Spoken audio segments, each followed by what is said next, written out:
they're probably getting together like, what can we do? How can we attack him? How can we bring him down? Well, I mean, it just every time they try to, it bolsters Donald Trump. I mean, look what happened when they did these indictments, and then gave him the mugshot. Now he ended up getting like 20% of the black vote after the mugshot. Now he's got to be.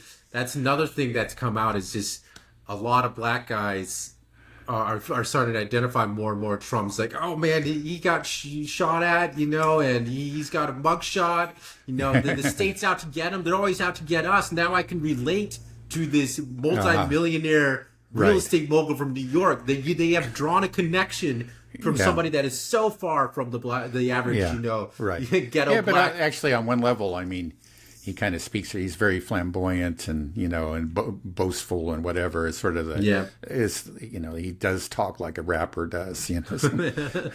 Right. Yeah, it'll be interesting to see how much of the black vote he got, because that's one thing that I saw on Twitter after this assassination.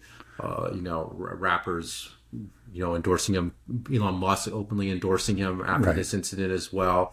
I was seeing like stand-up bits from black guys, saying like, "Oh, he was shot at," like, so it's like, "This guy, my uncle, what's going on?" It's going to be an interesting. The Democrats are in trouble if they lose the minority vote. Then it's over for them. Not just talking about this election, but just in the future. There's there's a potential. We'll see. That's going to be very interesting. There clearly has been a shift, within minority voters in this country. Trump has made real inroads, and the Democrats really don't like talking about it, because one thing, it goes against the narrative. Right. Yeah. So they really don't like talking about it. And it's got to be very worrying. We'll see how significant it is. Maybe it won't be as significant as some of the earlier polls have indicated. But if it is, that really does bode ill for the Democrats in the long run, because like the black vote is long been a pillar of Democratic politics in this country, Democrat politics. And if that's taken from them, if it's not something that they can rely on, I mean, again and again, they've been able to rely on 90% or better. It's just like, no. And so even like if the Republicans clearly had a majority of the white vote, it's just they would have to have a super majority. The Republicans would before they can win an election.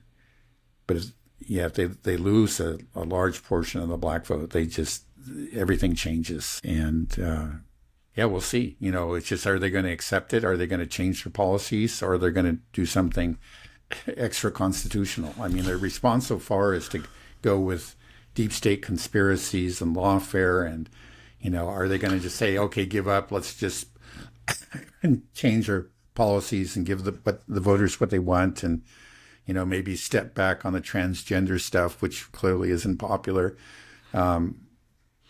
or maybe they just convince themselves that that's what democracy is, like unrestricted immigration and transgender rights and so on and so forth, and we can't give up democracy, right? I mean, that's the way they talk. That's why. For example, Viktor Orban is apparently a fascist, even though he's very, very popular in his country. Democracy is exercised there, and he wins the elections because he actually does provide policies that are popular among voters, but they're just not approved by, the elite within Europe. Right.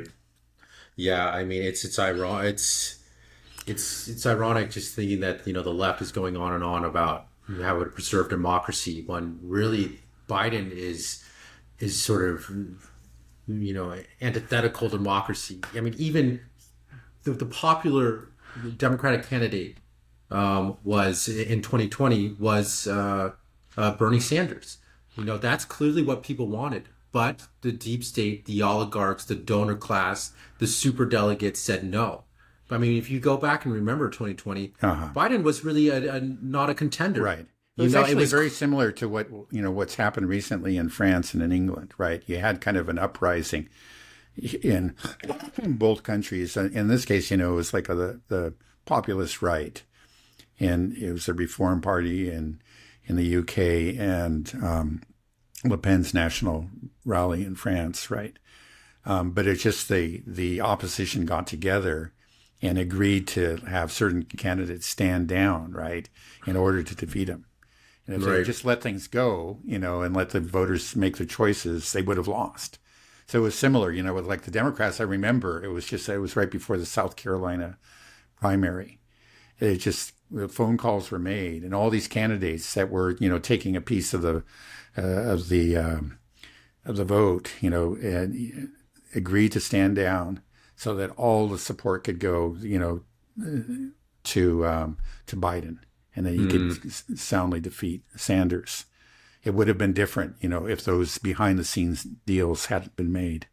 Right. And a Sanders presidency it would just be in such a different world. I don't agree with him on so many social, spending issues. I don't like the idea of having like universal basic income and all these things and just increase government spending. But, he could have, the Israel-Palestine issue. We could have avoided the genocide. Right. And that's not a minor thing. That's a huge thing. No, it's a huge thing. So it's just like if we had Bernie Sanders, where would be, and the handling of the Ukraine-Russia thing could have been completely different as well. Yeah. Because at least Bernie Sanders doesn't seem to be as hawkish, Yeah, and in the end, he's been very disappointing in a lot of ways. But kind of like J.D. Vance, it's just like occasionally he demonstrates at least the ability to think outside the box and actually to think independently, that is.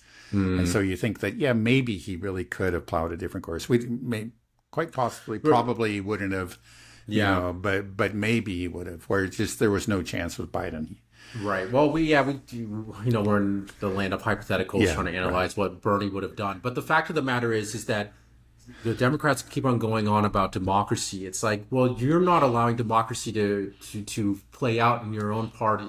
You denied Bernie Sanders the candidacy in 2020, and clearly nobody wanted Biden in 2020. Nobody wants Biden now. Right. You're not, but we don't get to choose. We don't. There were no other candidates. They just made it clear that uncontested primaries. Right. We're not going to have any challengers to Biden. They just shut out all the challengers. Right. They should have let RFK have debates in the primary so people could actually see. But of course, they don't give it, forcing RFK to run as an independent. And if they did that earlier on, then people probably could have seen that. Okay, Biden is in trouble. Right, now we need to open up the playing field for more candidites so that people can see and hear the policies.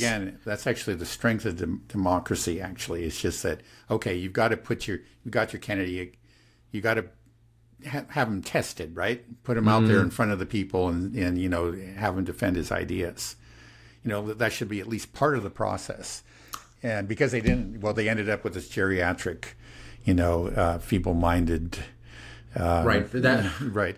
And that's why we have this. It's very similar. It's like a lot of Russians point out. It's like that's the way it was at the end of the Soviet Union. They had, these very decrepit old men, but it was the same thing because it was a very closed leadership. They could get together and decide who they're going to have and just force on the country. I think it's a very Soviet-style thinking that the Democrats had. Yeah, but at least the Soviets knew not to put somebody with the full-blown dementia as a candidate. Right. They never went that far. That's true. We've outdone them. It's crazy. It really is. We're in such a Looney Tunes idiocracy to political time right now. It's hard to believe that it's actually happening sometimes, that they're playing out where we are. But right. Okay, well, is there anything else we want to talk about, cover, or should we call it a wrap here? I think that's a good place to end it. It feels right ending it here. Okay. All right, we'll end it here. Okay, thanks a lot, Dad. Okay.